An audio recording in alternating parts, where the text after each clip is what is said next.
ची जात गणना झाली नाही, कोणाची लोकसंख्या किती याचा काही अभ्यास केला गेला नाही। आणि हे झालं 9 एप्रिल 1965ला।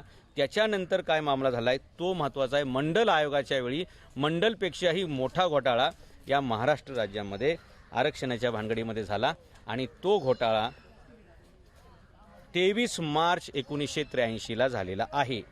मराठ्यांच्या इतिहासातील सर्वात मोठा काळा दिवस किंवा मराठ्यांचा गळा घोटणारा दिवस, जालियनवाला बागमध्ये जनरल डायरनी जे हत्याकांड केलं त्याच्या हजारो लाखो पटींपेक्षाही मोठा जर कुणी हत्याकांड केला असेल तर ते 23 मार्च 1983ला शरद पवार यांनी केलं।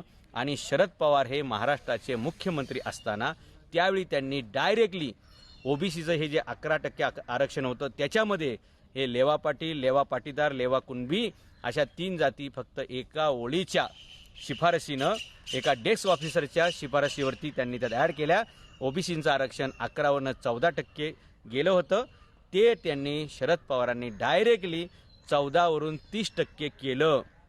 आणि घटनेची आरक्षणाची जी मर्यादा आहे सुप्रीम कोर्टाने दिलेली 50% आरक्षण नेलं।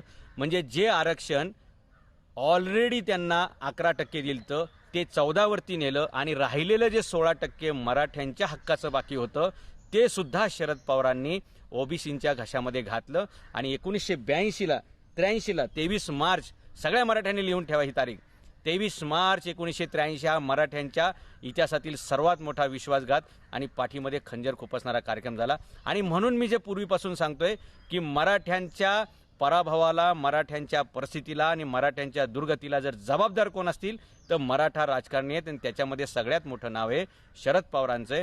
शरद पवार 4 वेळा मुख्यमंत्री होते, कधी मराठ्यांचं त्यांनी भलं केलं नाही। कुठल्याही शिवजयंतीच्या कार्यक्रमाला ते नसायचे आणि कोणत्याही शिवचरित्राच्या गोष्टीला पुढे जाण्यासाठी त्यांनी कधी मदत केली नाही।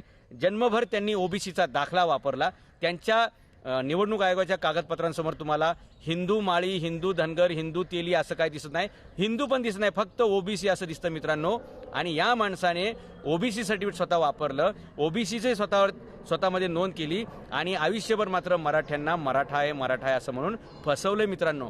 म्हणजे आणि मराठ्यांचा इतिहास हे औरंगजेब समोरून चालून आला तर 27 वर्षे संघर्ष करून त्याला हरवण्याचं काम मराठ्यांनी केले, पण हे सोबत राहून बगलेमध्ये सुरा खुपसायचं काम, पाठीमध्ये खंजीर खुपसायचं काम शरद पवारांनी केलं 1983ला। आणि तिथेच मराठा समाजाचा सगळ्यात मोठा विश्वासघात झाला। मराठा समाजाचा खऱ्या अर्थानं आर्थिक, सामाजिक आणि शैक्षणिक प्रगतीचा खून तिथं पाडला गेला। मराठ्यांच्या या सगळ्या प्रगतीचा कडेलोट झाला आणि मराठा समाज एक समृद्ध समाज ते विपन्न समाज इथपर्यंतचा सगळा प्रवासाला सगळ्यात मोठा जबाबदार घटक जो कोण असेल तर शरद पवारांचा हा निर्णय।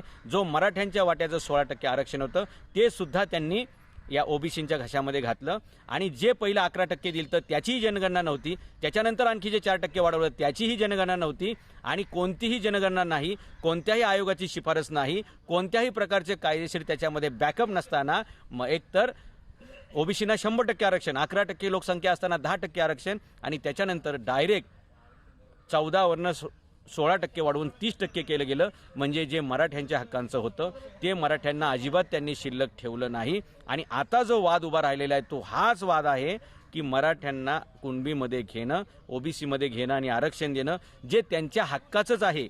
म्हणजे 23 मार्च 1983ला जे आरक्षण 16% मराठ्यांना मिळायला पाहिजे होतं ते शरद पवारांनी कटकारस्थान केलं, मराठ्यांच्या पाठीमध्ये खंजीर खुपसला आणि ते ओबीसींच्या घशात घातलं। आणि याचा अर्थ असा होतो की जे ओबीसींचं नव्हतं ते सुद्धा ओबीसींनी लाटलेलं आहे आणि जे मराठ्यांचं हक्काचं होतं त्याच्यावर यांनी डल्ला मारलेला आहे। आणि म्हणून